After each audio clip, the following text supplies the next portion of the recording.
मेरा पति दुबई में नौकरी करता था और वहां से पैसे भेजता था।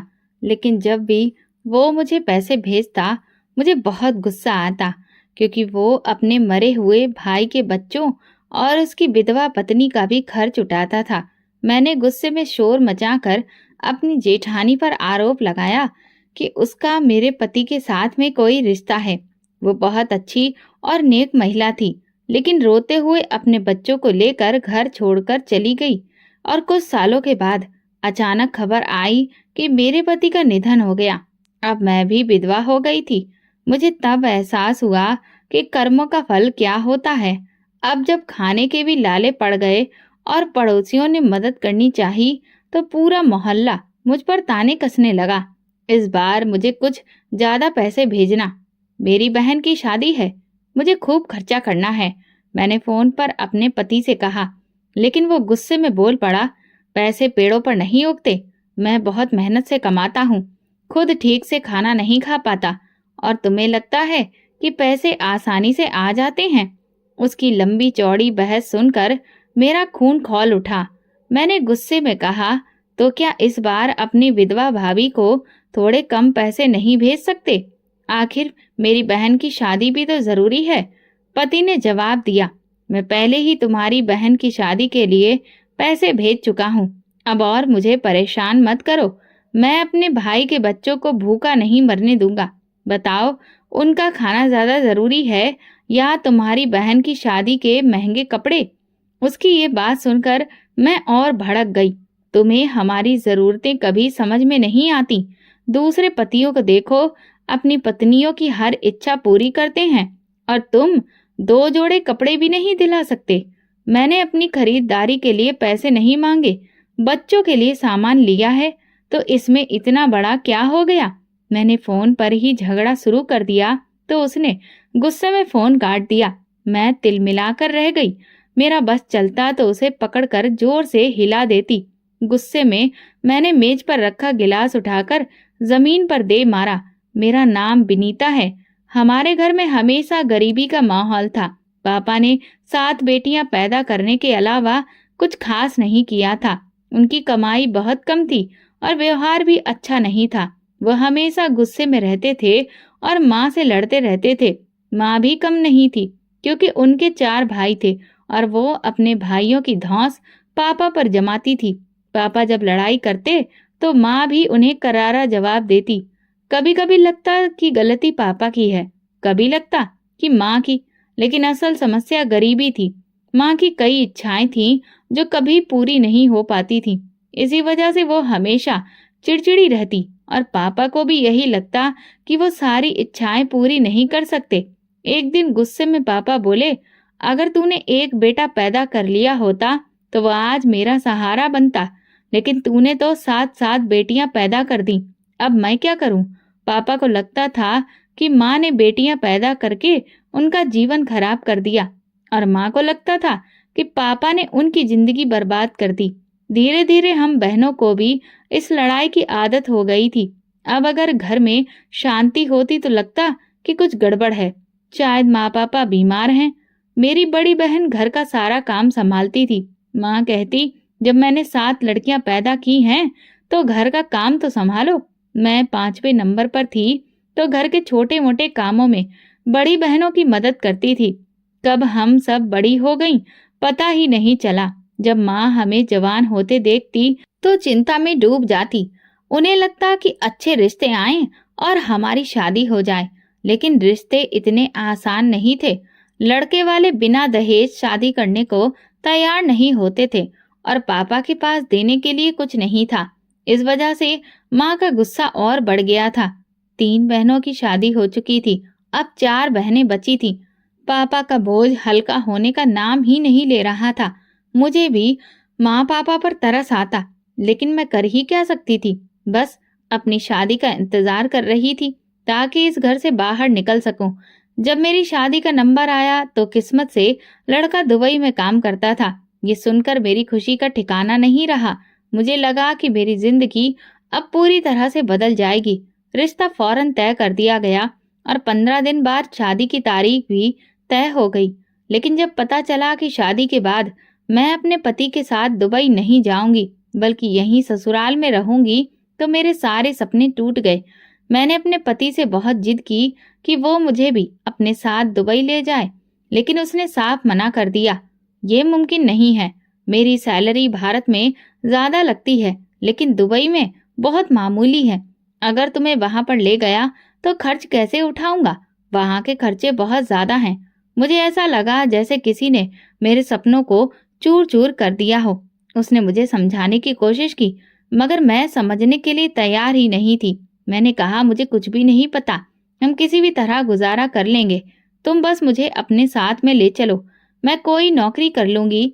मेरी बात सुनकर उसने अपना सिर पकड़ लिया और बोला, ये कोई भारत नहीं है कि तुम वहां जैसे चाहो गुजारा कर लो। वहां पर रहना आसान नहीं होता, वहां ऐसे नहीं चलता। वैसे भी मेरी इतनी हिम्मत नहीं है कि मैं तुम्हें वहां ले जा सकूं। समझ रही हो? नहीं, तुम नहीं समझोगी। आखिरकार उसे समझ आ गया कि मैं किसी भी तरह से समझने को तैयार नहीं थी। उसने कहा, मुझे सिर्फ तुम्हारा ही खर्च नहीं उठाना, बाकी लोगों को भी देखना है।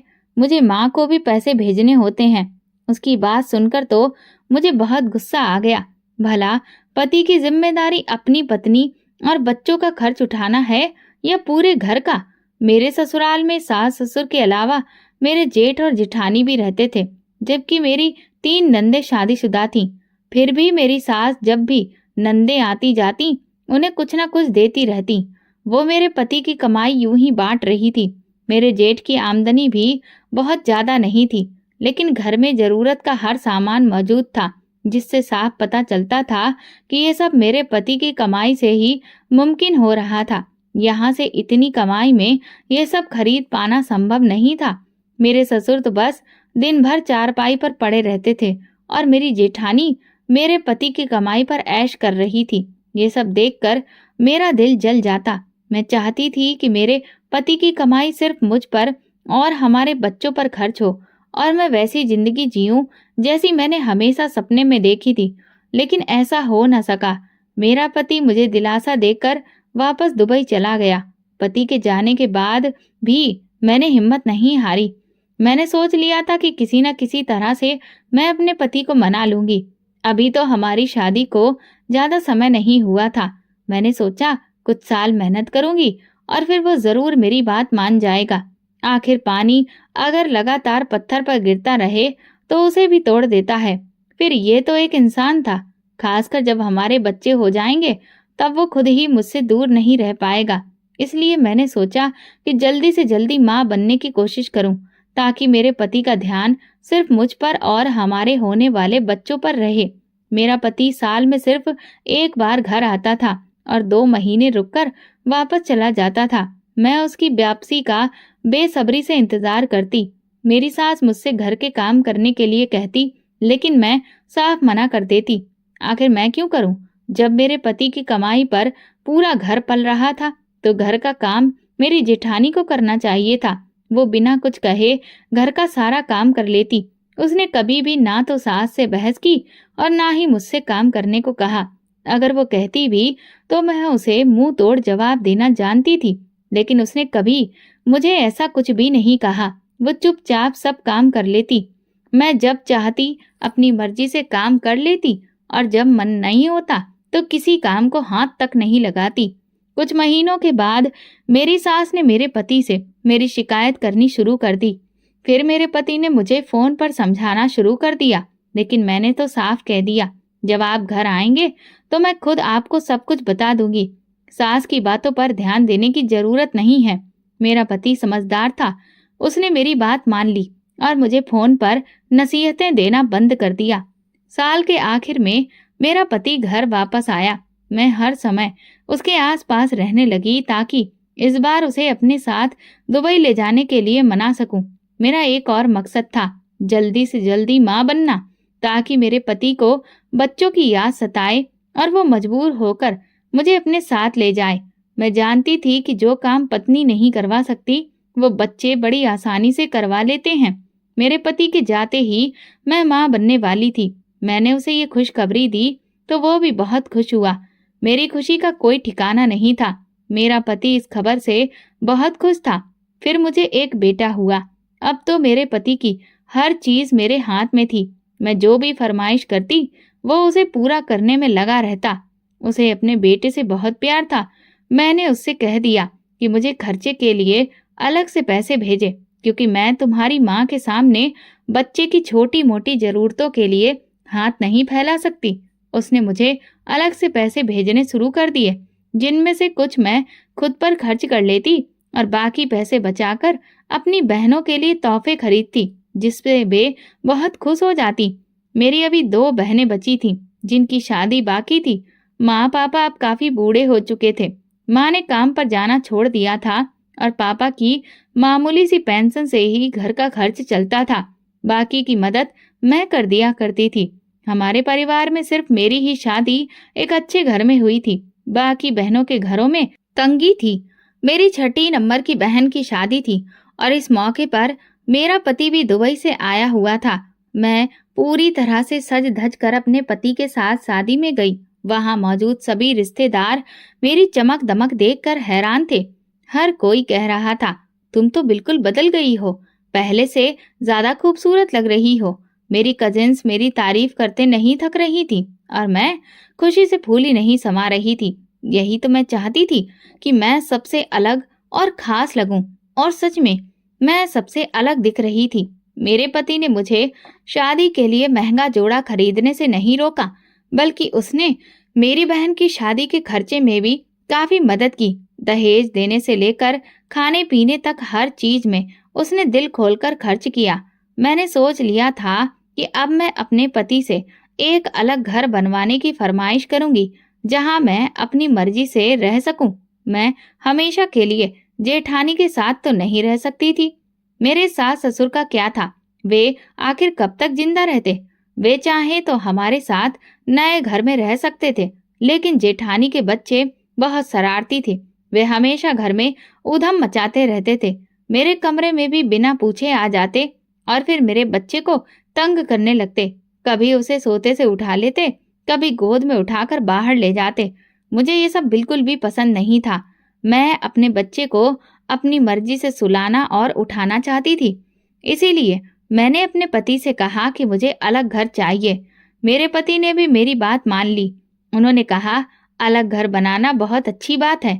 मैं जितने पैसे भेजता हूँ उससे कुछ ज्यादा पैसे भेज दिया करूंगा, लेकिन तुम्हें उनमें से कुछ बचत करनी होगी।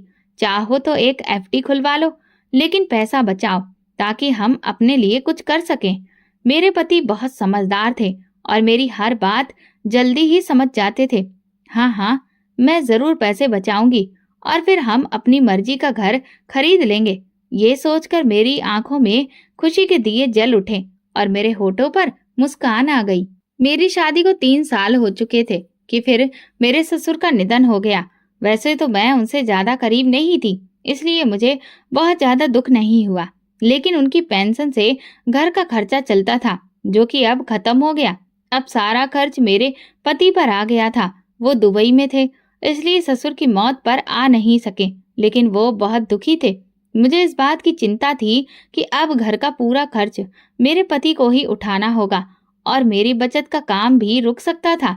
ससुर की मौत को 6 महीने ही हुए थे कि एक और हादसे ने हमारी जिंदगी बदल दी। मेरे जेठ काम पर गए थे, लेकिन वो सही सलामत वापस नहीं लौटे। पता नहीं क्या हुआ कि काम के दौरान ही उनकी मौत हो गई। उस घटना से घर में कोहराम मच गया। मेरी सास पहले ही ससुर की मौत के गम से अभी उभर नहीं पाई थी।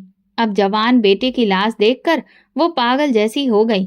जिठानी और उसके बच्चे भी फूट फूट कर रो रहे थे, जिसे देखकर मेरी भी आंखों से आंसू छलक पड़े। मुझे ये सोचकर चिंता हो रही थी कि अब जेठानी और उनके बच्चों का खर्च कौन उठाएगा। उनके आगे पीछे तो कोई भी नहीं था, और वैसे भी इस समय कौन रिश्तेदार मदद के लिए आगे आता। मेरी सास ने जेठानी के सिर पर हाथ रखते हुए कहा, अब से तू मेरी बहू नहीं, मेरी बेटी है और तू मेरी जिम्मेदारी है। मुझे पहले से पता था कि वो अपने बेटे पर गर्व कर रही थी, जो दुबई में रहता था। मेरी माँ ने मेरी जेठानी और उसके बच्चों की पूरी जिम्मेदारी ले ली थी। घर का खर्च वैसे ही चल रहा था। मेरी माँ, पापा की पेंशन और राजीव की कमाई भी बंद हो गई थी। अब मेरे पति अकेले ही पूरे घर का खर्च चला रहे थे। मेरा दिल इस बात पर दुखी था कि मेरे पति मेरी जेठानी के 4 बच्चों का खर्च उठा रहे थे, जबकि उनकी कमाई पर मेरा और मेरे बच्चों का हक था। ये वो समय था जब हमें अपने लिए कुछ बचत करनी चाहिए थी, एक अलग घर बनाना चाहिए था और बच्चों के भविष्य की चिंता करनी चाहिए थी। लेकिन ऐसा हो ही नहीं पा रहा था। अब मेरे पति भी मुझे पैसे देते हुए हिचकिचाने लगे थे और मेरी कोई बचत नहीं हो पा रही थी। मेरे सारे सपने टूटते जा रहे थे। मैं जो अलग घर बनाने का सपना देख रही थी, वो बिखर चुका था और ये बात मुझे बिल्कुल भी बर्दाश्त नहीं हो रही थी। मैं चिड़चिड़ी और गुस्सैल हो गई थी। मैं वैसे भी अपनी माँ से ज्यादा बातें नहीं करती थी, लेकिन अब तो मैंने उनसे बिल्कुल बात करना छोड़ दिया था। मैं उनकी किसी भी बात की परवाह नहीं करती और जेठानी से भी दूरी बनाकर रखती थी। वो जानती थी कि मुझे ये सब बिल्कुल पसंद नहीं है कि मेरा पति उसकी जिम्मेदारियां उठाए। मेरी सासू माँ अब बीमार रहने लगी थी और ज्यादातर वक्त अपने कमरे में गुजारती थी। मैं जेठानी को ताने मारने से नहीं चूकती। मैं उसे हमेशा ये जताने की कोशिश करती कि वो मेरे पति की कमाई पर पल रही है और उसके बच्चे ऐश कर रहे हैं, जबकि मेरा पति विदेश में अकेले मेहनत कर रहा है। मेरी सबसे छोटी बहन की शादी करीब आ गई थी। मैंने अपने पति से कहा कि मुझे खर्चे के लिए ज्यादा पैसे भेजो, तो उन्होंने कुछ पैसे भेज दिए, लेकिन वे काफी नहीं थे। मैं चाहती थी कि मैं अपनी बहन की शादी में अच्छे से तैयार होकर जाऊं ताकि लोग मेरी तारीफें करें। जब मैंने अपने पति से और पैसे मांगे तो उन्होंने साफ मना कर दिया। तुम जानती हो कि अब खर्चे बहुत ज्यादा हैं और इतने में गुजारा करना मुश्किल है। जैसे मैं खुद मैनेज कर रहा हूँ, तुम्हें भी करना पड़ेगा। मैं उनकी बात सुनकर हैरान रह गई। मेरी बहन की शादी थी, भला मैं खर्चे कैसे कम कर सकती थी? लेकिन वे दूसरों पर तो पैसा लुटा रहे थे, जबकि मुझ पर खर्च करने से उन्हें तकलीफ हो रही थी। मेरा दिमाग गुस्से से भर गया था। मैं चाहती थी कि मैं जेठानी को घर से निकाल दूं, लेकिन मेरी माँ के रहते हुए यह संभव नहीं था। अगर मैंने ऐसा किया तो मेरी सासू माँ वो मेरे पति से ही मेरी शिकायत कर देती और मुझे घर से निकाल दिया जाता। मैं गुस्से में घुट घुट कर जीने लगी थी। मेरे पास और कोई रास्ता नहीं था। मेरा पति मेरी पकड़ से बिल्कुल बाहर था और मेरी सासू माँ घर की मालकिन बनी बैठी थी। लेकिन जल्दी मुझे मौका मिल गया। मेरे पति और उनके बड़े भाई की मौत का सदमा मेरी सासू माँ ज्यादा दिनों तक सहन नहीं कर सकी और फिर बीमार होकर 2 साल के अंदर ही चल बसी। वे राजीव की मौत से बहुत ज्यादा बीमार पड़ गई और बिस्तर पर लग गई और उनकी हालत लगातार बिगड़ती जा रही थी। फिर एक दिन उन्होंने दुनिया को अलविदा कह दिया। मेरे पति और जेठानी सासू माँ की मौत पर बहुत दुखी थे। जेठानी की तो पूरी दुनिया ही उजड़ गई थी। मेरी सासू माँ ही उनका सहारा थी। वो उनके बच्चों का पूरा ध्यान रखती थी, लेकिन मेरे बच्चों की परवाह नहीं करती थी। अब घर की जिम्मेदारी पूरी तरह से मेरे हाथ में आ गई थी। मेरे पति सासू माँ के अंतिम संस्कार में आए थे, लेकिन कुछ दिनों के बाद ही वापस चले गए। उन्होंने कहा, अब मैं 2-2 नौकरियां कर रहा हूँ, इसलिए ज्यादा दिनों की छुट्टी मैं नहीं ले सकता। मैंने सोच लिया था कि मैं अपनी जेठानी को अब ज्यादा दिनों तक घर में टिकने नहीं दूंगी। सासू माँ की सारी रस्में खत्म होते ही मैंने जेठानी पर इल्जाम लगा दिया कि उसका मेरे पति के साथ कोई गलत रिश्ता है और वो उनसे शादी करना चाहती है। जेठानी ये सुनकर हैरान रह गई। तुम जानती हो कि तुम्हें पसंद नहीं है कि तुम्हारे पति मेरे और मेरे बच्चों की मदद करें, लेकिन मुझ पर इतना गलत इल्जाम मत लगाओ। मैं ऐसी नहीं हूँ, उसने सख्त लहजे में कहा, मगर मैं गुस्से में जल भुन रही थी। मैं तुम्हें अच्छी तरह जानती हूँ कि तुम कैसी हो। अब मेरे घर से निकल जाओ और हमारी जान छोड़ो। मैं तुम्हें अब एक पल भी बर्दाश्त नहीं कर सकती। मैंने उसे घर छोड़ देने के लिए कह दिया। वो रोने लगी और अपने आंसू पोंछते हुए बोली, डरो, ये वक्त किसी और पर भी आ सकता है। मुझे उसकी बात सुनकर और गुस्सा आ गया। तुम इतने सालों से मेरे पति का पैसा खा रही हो और मुझे ही बद्दुआएं दे रही हो। मैंने सोचा भी नहीं था कि मेरे इतने एहसानों के बाद मेरे हिस्से में सिर्फ बद्दुआ आएगी। मैंने गुस्से में उसे घूरते हुए कहा तो वो रोते हुए अपना सामान समेटने लगी। मैं अपने कमरे में चली गई और गुस्से से दरवाजा बंद कर दिया। कुछ घंटों बाद जब घर में सन्नाटा छा गया तो मैं बाहर आई जेठानी अपने बच्चों को लेकर घर छोड़कर जा चुकी थी। मेरा दिल खुशी से उछलने लगा। आखिरकार मुझे मेरी मंजिल मिल ही गई थी। शादी के इतने सालों बाद मुझे अकेले अपने घर में रहने का मौका मिला था। अब मैं अपनी मर्जी से पूरा घर सजा सकती थी और अपने बच्चों के साथ खुशी से रह सकती थी। मैंने अपने पति को बता दिया कि जेठानी खुद ही अपनी मर्जी से घर छोड़कर चली गई है। शायद कोई रिश्तेदार उसे ले गया हो। हालांकि मुझे पता था कि उसका कोई भी रिश्तेदार नहीं था। अब वो खुद अपनी जिंदगी का फैसला कर सकती थी। मुझे उसकी चिंता करने की कोई जरूरत नहीं थी। मेरे पति की कमाई पर सिर्फ मेरा हक था। वे हर महीने पैसे भेजते और मैं अपनी मर्जी से उन्हें खर्च करती। बचत करना तो अब भी संभव नहीं था, लेकिन हर महीने मिलने वाले पैसे से मेरा गुजारा चल ही जाता था। मैं अपनी जिंदगी मजे से जीने लगी। मैं रंग बिरंगे कपड़े सिलती और फैशन के हिसाब से अच्छे से तैयार होती। भले ही मेरा पति यहाँ नहीं था, लेकिन मुझे तैयार होने का बहुत शौक था। मैं सज धज कर मोहल्ले में घूमने निकल जाती और वहाँ की गरीब औरतों को अपने खूबसूरत कपड़े दिखाती। जब वे जलन और ईर्ष्या से मुझे देखती तो मुझे बहुत खुशी होती। मेरी जिंदगी बिना किसी चिंता के गुजर रही थी। घर के अधिकतर काम नौकरानी ही कर देती थी और बच्चों के लिए मैं बाहर से खाना मंगवा लेती थी। मुझे भी घर का खाना बना हुआ पसंद नहीं था, इसलिए मैं रोज बाहर से कुछ मंगवा कर खाती। बच्चे भी खुशी खुशी बाहर का खाना खाते और हमारा दिन फिर इसी तरह से कट जाता। मैं अक्सर तैयार होकर कभी किसी बहन के घर तो कभी किसी और के घर चली जाती। मैं अपने साथ साथ खाने पीने की चीजें भी ले जाती और हम सब मिलकर हंसी मजाक करते और खूब खाते। क्योंकि मैं हर बार ढेर सारा सामान लेकर जाती थी, इसलिए मेरी बहनें और उनके बच्चे मेरे आने से बहुत खुश होते। मुझे कभी लगा ही नहीं था कि मेरी जिंदगी इतनी अच्छी हो जाएगी। ये सब मेरी समझदारी और योजनाओं की वजह से ही संभव हुआ था।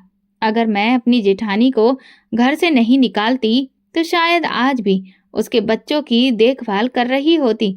लेकिन मेरी ये खुशी ज्यादा समय तक नहीं रही। कुछ सालों के बाद अचानक खबर आई कि मेरा पति अब इस दुनिया में नहीं रहा। ये सुनकर मुझे यकीन नहीं हुआ। मैं बहुत परेशान हो गई। कई दिनों से मेरा अपने पति से कोई संपर्क भी नहीं था। उसके ऑफिस का नंबर मेरे पास था तो मैंने वहां फोन किया। उससे पता चला कि वो कुछ समय से बीमार था और अब उसकी मौत हो चुकी थी। उसका मृत शरीर कुछ महीनों में घर भेज दिया जाएगा। ये सुनकर मैं हैरान हो गई और घबरा गई।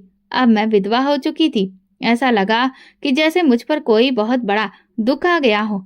अब मैं अपनी जिंदगी कैसे गुजारूंगी? ये सोच सोच कर मेरा दिमाग काम नहीं कर रहा था। मेरे लिए मेरा पति ही एकमात्र जीने का सहारा था। मैंने कभी भी पैसे बचाकर नहीं रखे थे। मैं जितने भी पैसे मिलते थे सब खर्च कर देती थी। मैंने अपने पति से कहा भी था कि वो खुद कुछ पैसे बचा ले, क्योंकि महंगाई बढ़ रही थी और मेरे लिए बचत करना आसान नहीं था। अब सारे पैसे खत्म हो चुके थे। बच्चे रोज मुझसे कुछ न कुछ मंगवाने के लिए कहते, लेकिन मैं कहाँ से ला कर देती? घर में खाने के भी लाले पड़ गए। जब मैंने अपनी बहनों से उधार मांगा तो उन्होंने साफ मना कर दिया। वे बोली कि उनका खुद का घर खर्च मुश्किल से चल रहा है, वे मेरी मदद नहीं कर सकती। मेरा तो कोई भाई भी नहीं था और पापा भी बहुत पहले गुजर चुके थे। मेरी मदद करने वाला कोई भी नहीं था। मोहल्ले वालों से मैंने आटा उधार लिया और उससे रोटियां बनाई, खुद भी खाई और बच्चों को भी खिलाई। लेकिन बच्चों को बाहर के खाने की आदत थी, इसलिए उन्हें सूखी रोटी खाना बहुत मुश्किल लग रहा था। ये कब तक चलता? मोहल्ले के लोगों ने भी मेरी मदद करने से मना कर दिया। दुकानदार भी अब उधार सामान देने को तैयार नहीं थे। उन्होंने साफ कह दिया कि पहले का उधार चुकता करो, तभी तुम्हें नया सामान मिलेगा। अब मुझे समझ आ गया था कि इंसान जैसा करता है वैसा ही भरता है। अगर मुझे पहले पता होता कि मेरा भविष्य इतना अंधकारमय हो जाएगा तो मैं कभी भी ऐसी जिंदगी नहीं जीती। मैं अपने बीते कल के बारे में सोचती और पछताने के अलावा मेरे पास कुछ नहीं बचा था। काश मैंने कुछ पैसे बचा लिए होते।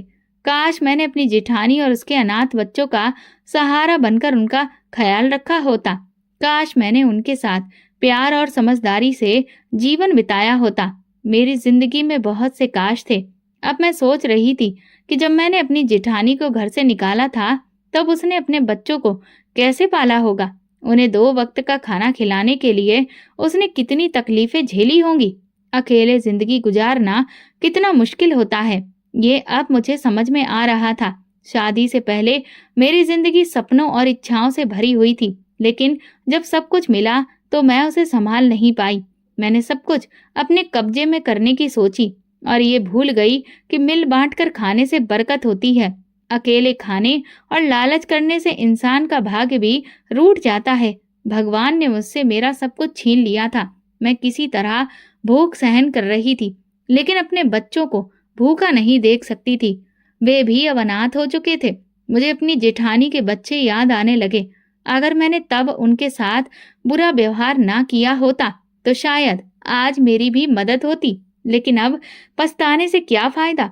भगवान शायद अब मेरी माफी भी स्वीकार नहीं करेगा, क्योंकि मैंने 4 अनाथ बच्चों को बेघर कर दिया था। बच्चों की भूख मुझसे देखी नहीं गई तो मैं चप्पल पहनकर घर से बाहर निकल गई। मैं पहले ही कई दुकानदारों से उधार मांग चुकी थी, लेकिन अब कोई भी मदद करने को तैयार नहीं था। मेरे ऊपर किसी को भरोसा ही नहीं था, लेकिन मैं हाथ पर हाथ रखकर बैठ नहीं सकती थी। मैंने सोचा कि कोई काम ढूंढ लूं, भले ही मुझे लोगों के घरों में काम करना पड़े, लेकिन कम से कम बच्चों को खाना तो मिल जाएगा। मेरे घर में जो नौकरानी काम करती थी, मैं उसके घर गई और उसे अपने हालात बताए। मैंने उससे कहा कि वो कई घरों में काम करती है, अगर किसी घर में काम हो तो मुझे दिलवा दे, ताकि मैं अपने बच्चों का पेट भर सकूं। उसने हाँ कर दी और कहा, मैं जल्दी से जल्दी तुम्हारे लिए कोई काम ढूंढ कर बताऊंगी। थोड़ी राहत महसूस कर मैं घर लौटी ही थी कि मोहल्ले में रहने वाला बिपिन मेरे दरवाजे के आगे खड़ा दिखा। वो हाथ में प्लेट पकड़े खड़ा था। ये आपके लिए चावल लाया हूँ, वो मुस्कुराते हुए बोला। मैंने कृतज्ञता भरी नजरों से उसे देखा और उसके हाथ से प्लेट ले ली। प्लेट में गरम गरम चावल थे। मेरी भूख तेज हो गई। मैंने उसे शुक्रिया कहा और अंदर चली गई। प्लेट शाम को आकर ले जाऊंगा, उसके शब्द मेरे कानों में पड़े। मैंने सिर हिला दिया और फिर वो चला गया।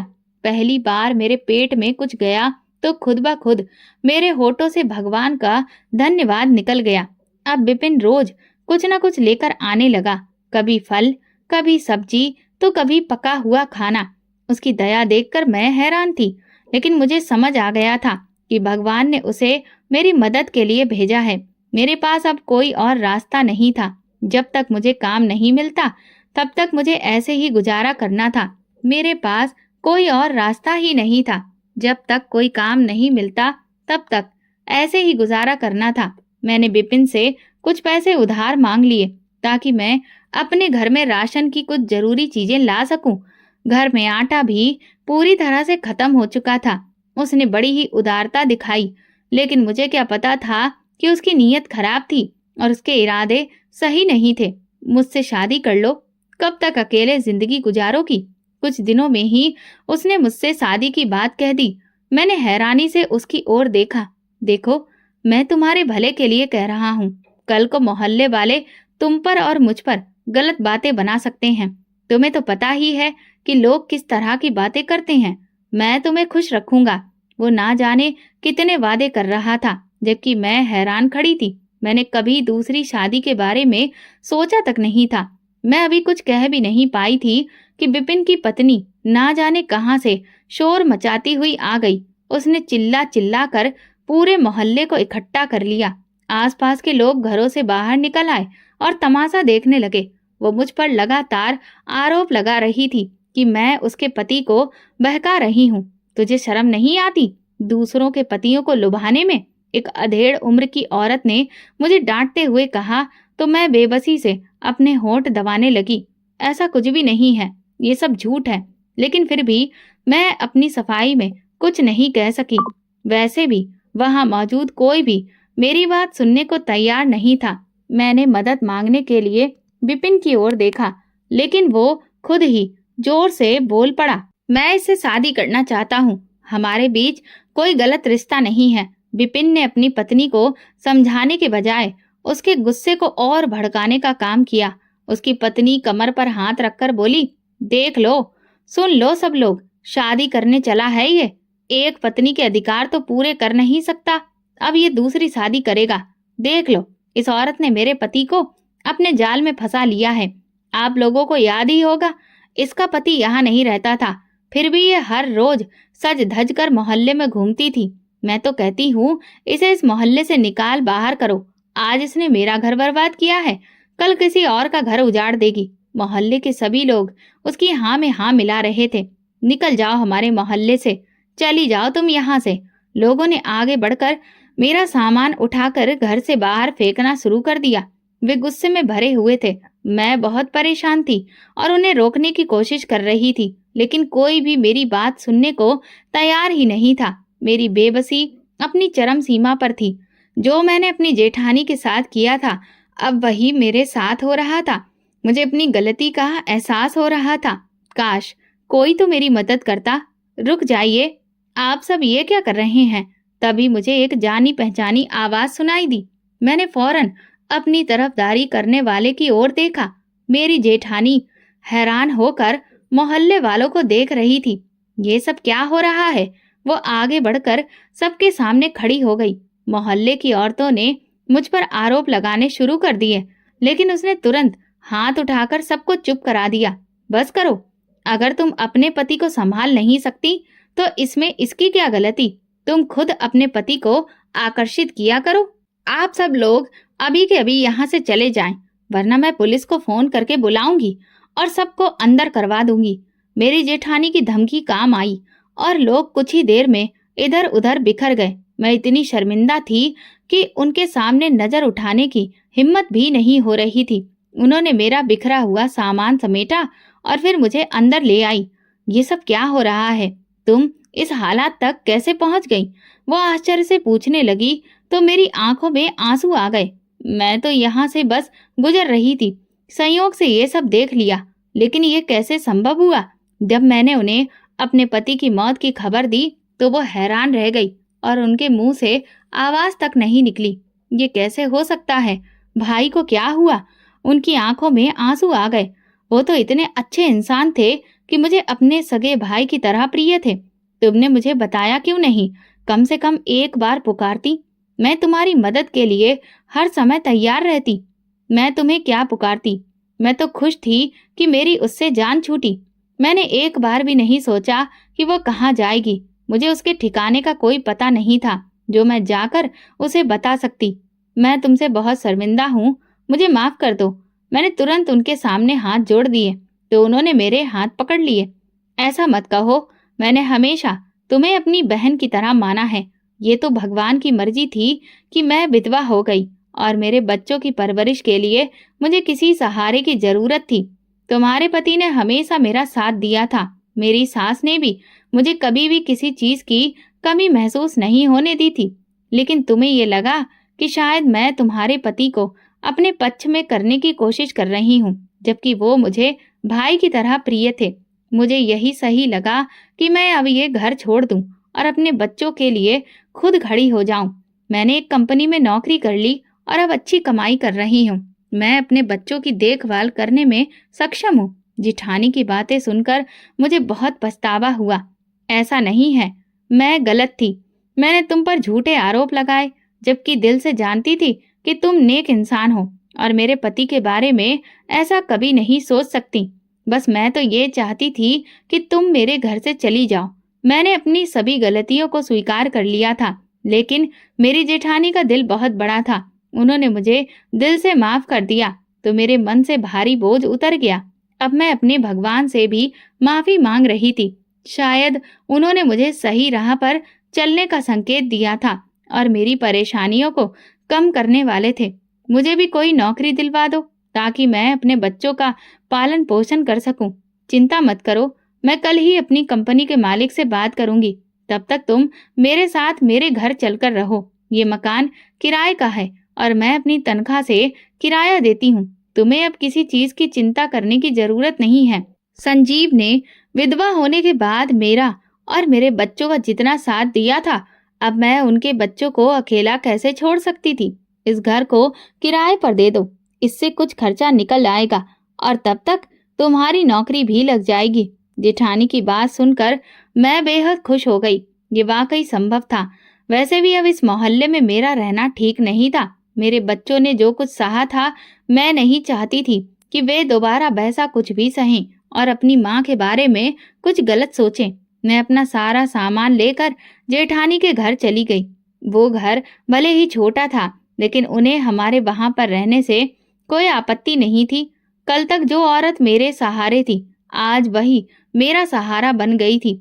मैं भगवान की इस लीला को देखकर हैरान भी थी और शर्मिंदा भी। जेठानी की मदद से ही मैंने अपने ससुराल के घर को किराए पर दे दिया। जब पहला किराया आया तो मैंने आधी रकम जेठानी के हाथ में रख दी। आखिर वो भी इसकी हकदार थी। वो घर मेरे पति और उनके बड़े भाई दोनों का था, लेकिन जेठानी ने पैसे लेने को तैयार ही नहीं हुई थी। मेरी खुद की आमदनी है, जब तक तुम्हारी नौकरी नहीं लगती तुम ये पैसे अपने पास रखो, बच्चों के खर्चों में काम आएंगे। जेठानी की ये बात सुनकर मेरी शर्मिंदगी अब और भी ज्यादा बढ़ गई थी। अब मुझे उनके साथ में रहते हुए 2 महीने हो चुके थे। उन्होंने कभी भी किसी चीज को लेकर मुझे ताना नहीं दिया था। वो मेरा और मेरे बच्चों का पूरा ध्यान रखती थी। घर के किराए से आने वाले पैसे से मैं बच्चों पर खर्च करती थी, जबकि बाकी खर्चा जेठानी पूरा करती थी। मैं उनके इस व्यवहार पर हैरान भी थी और शर्मिंदा भी। मुझे अब तक नौकरी नहीं मिली थी, लेकिन कंपनी के मालिक ने वादा किया था कि जैसे ही कोई जगह खाली होगी वो मुझे जरूर बुलाएगा। जेठानी के घर आने के बाद मेरे बच्चों को एक भी दिन भूखा नहीं सोना पड़ा। माँ का शुक्र था कि वे रोज भरपेट खाना खा रहे थे। मैं भी संतुष्ट थी और अब आत्मनिर्भर बनने की कोशिश कर रही थी। एक दिन दरवाजे पर दस्तक हुई तो मैं दरवाजे की ओर बढ़ी। मेरी जेठानी नौकरी पर गई हुई थी और उनके सभी बच्चे स्कूल में थे। घर पर सिर्फ मैं और मेरा छोटा बेटा था, जबकि बड़े बेटे को मैंने जेठानी के बच्चों के साथ उसी स्कूल में दाखिला दिलवा दिया था। मैंने दरवाजा खोला तो अपने पति को सामने देखकर मैं चौंक गई। मेरे मुंह से शब्द ही नहीं निकल रहे थे। मैं इतनी स्तब्ध थी कि मुझे यकीन ही नहीं हो रहा था कि मेरा पति जिंदा और सही सलामत मेरे सामने खड़ा है। ऐसे क्या देख रही हो, अंदर नहीं बुलाओगी? वो हल्की मुस्कान के साथ बोला तो मैं तुरंत एक तरफ हट गई। आप जिंदा हैं, लेकिन आपके ऑफिस से तो पता चला था कि आपकी मृत्यु हो गई। फिर आप वापस कैसे आ गए? ये सब कैसे हुआ? मैंने एक के बाद एक कई सवाल पूछ लिए। मैं तुम्हें पूरी कहानी सुनाऊंगा, पहले मुझे एक गिलास पानी तो दो। बड़ी मुश्किलों से तुम लोगों का पता लगाकर मैं यहाँ तक पहुंचा हूँ। मैं पहले पुराने घर पर गया था, लेकिन तुम वहाँ क्यों नहीं हो? उसके इस सवाल पर मैं चुप रही। पहले तुम ये बताओ कि तुम कैसी हो? मैंने तुम्हारे बिना बहुत मुश्किल समय बिताया है। ये कहते ही मैं अपने पति के कंधे से लगकर रो पड़ी। अरे पगली, रो क्यों रही हो? अब सब कुछ ठीक हो गया है। दरअसल जिस दिन हादसा हुआ, मैं कंपनी की बस से घर लौट रहा था। रास्ते में बस का एक्सीडेंट हो गया और मैं झाड़ियों में गिर गया। बस में आग लग गई, जिससे कंपनी के लोगों ने मान लिया कि मैं भी उसी हादसे में मर गया, लेकिन मैं जिंदा था। मुझे किसी ने झाड़ियों से निकालकर अस्पताल पहुंचाया। मैं बेहोश था, इसलिए किसी को भी ये नहीं पता था कि मैं कौन हूँ। जब होश आया तब भी मेरी हालत बहुत खराब थी। मुझे गंभीर चोटें आई थीं और ठीक होने में काफी समय लग गया। मैं चलने फिरने के लायक भी नहीं था। अस्पताल से छुट्टी मिलने के बाद मैं अपने फ्लैट पहुंचा और भारत लौटने की तैयारी करने लगा। लेकिन तुम जानती हो कि वहां से वापसी इतनी आसान नहीं होती है। मैंने कई बार फोन से संपर्क करने की कोशिश की, लेकिन तुम्हारा नंबर ही नहीं लगा। घर के फोन पर भी कॉल किया, लेकिन कोई जवाब नहीं मिला। तब मैंने खुद भारत आकर तुम्हें सब कुछ बताने का फैसला किया। हाँ, फोन का बिल जमा ना होने की वजह से वो तो कब का बंद हो चुका था। मैंने धीरे से कहा, मुझे अंदाजा है कि मेरे बिना तुम्हें कितना मुश्किल वक्त गुजारना पड़ा होगा, लेकिन अब मैं आ गया हूँ तो सब ठीक हो जाएगा। वो मुस्कुराते हुए बोला तो मैं भी मुस्कुरा दी। मैं अपने भगवान की बहुत आभारी थी, जिसने मुझे दोबारा जीवन जीने का अवसर दिया। मेरा पति जिंदा था, मेरे लिए इससे बड़ी खुशी और क्या हो सकती थी। बच्चे भी अपने पिता को देखकर बेहद खुश थे। उन्हें तो यकीन ही नहीं हो रहा था कि उनके पिता वापस लौट आए हैं। वे उत्साह से उन्हें अपने बीते दिनों की बातें सुनाने लगे। पति भी ये सुनकर भावुक हो गए कि उनके बिना बच्चों को कितनी कठिनाइयां झेलने पड़ी। जिठानी भी जब दफ्तर से लौटी तो मेरे पति को देखकर हैरान रह गई। हमारी खुशी का तो कोई ठिकाना ही नहीं था। मैं अपने भगवान की आभारी थी। शायद ये सब भगवान ने मुझे सही राह दिखाने के लिए किया था और अब मैं उस राह को पहचान चुकी थी।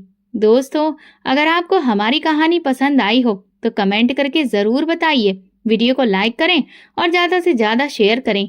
अगर आप चैनल पर नए हैं तो सब्सक्राइब ज़रूर करें और हाँ, नोटिफिकेशन बेल को ज़रूर दबाएं ताकि अगली अपडेट सबसे पहले आपको मिले। धन्यवाद।